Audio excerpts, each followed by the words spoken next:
एक गैरपुर हल्कित पिलकित कदीम खित्ते वल्दोरिया में जो जादुई हकायक से भरी एक दुनिया थी, एक माहिरा जंगजू होती थी जिसका नाम इलिशिया था। वो अपने दिलेरी, दानाई और ममलूके के खिलाफ ताल्लुक के लिए वाकिफ रहती थी। इसकी आंखों की जलती रोशनी एक आग की मानिंद थी और दिल की नोबल शेर की तरह बेलोस थी। इलिशिया ने बादशाह की मखसूस गार्ड के कप्तान के तौर पर अपनी जगह हासिल की थी। इलिशिया की सिर्फ यही कहानी नहीं थी। बचपन में वो एक अमन से भरी गांव में रहती थी जो सब्ज रंग के जंगलों और नीले झीलों के दरमियान बसा होता था। उसने बादशाही मुहाफिजों वल्दोरिया के नाइट्स के लेजेंडरी हाफिजों के बारे में कई कहानियां सुनी और खुद को उनकी सफ़ों में शामिल होने के लिए ख्वाब देखा। इसके वालिद एक टाई हुए नाइक थे, ने इसे तलवार और ढाल के इस्तेमाल के तरीके सिखाए जो नस्लों की हिकमत को आगे बढ़ाते रहे।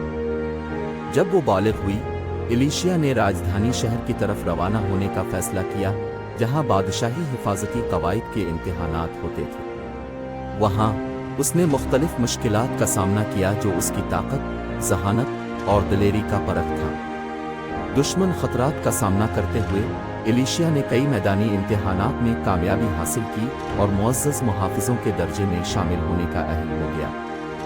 इलिशिया का पहला वजीफा बादशाही मुमलिके को एक करीब आने वाले अक़वाम के मुतय्यन दौरों से हिफाजत करना था जिसका रहनुमा दरियौन था।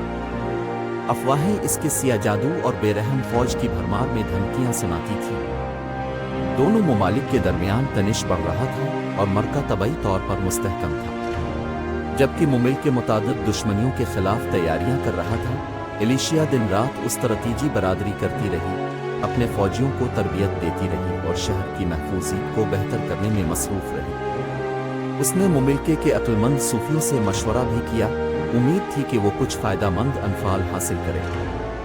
मुक़द्दर के दिन को नज़रअंदाज करते हुए दुश्मनी की फौज नजर आई, हजारों सिया लिबासों और बांडरों से भरी हुई। दरियौन की फौज नुमायां थी, लेकिन इलिशिया ने पीछे नहीं हटी। अपने फौज को मुकाबला के दरमियान चलाकर उसने अपनी शानदार कामयाबी की दास्तान दोहरा दी, दुश्मन को दौड़ रही हुई बारिश की तरह पीछे किया।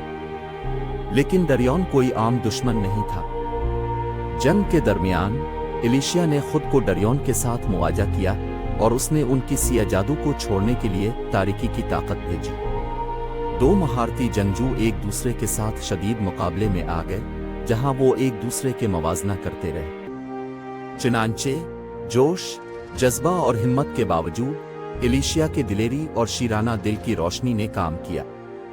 उसने अपने फौज को जज्बाती तौर पर हिमायत दी और आखिरकार वो कामयाब हो गए, दरियौन की फौज को पीछे करते हुए और मुमलिके की हिफाजत यकीनी बना ली। मरका जीत ली गई, लेकिन इलिशिया की रिवायती जंगजू की कहानी अब भी खत्म नहीं हुई थी। वो मुल्क को अमन के तमाम दुश्मनों से बचाती रही। सालों गुजरते गए, इसके किस्से की शान बढ़ती गई और वो बहुत से नौजवान जंगजुओं के लिए एक मिसाल बन गई। इलिशिया के बगैर हीरो की कहानी वल्दोरिया में रहती रही, जो नस्लों से नस्लें मुंतकिल होती गई, बेमिसाल हिम्मत, अज़्म और हकीकी जंगजू की ताकत का सबूत।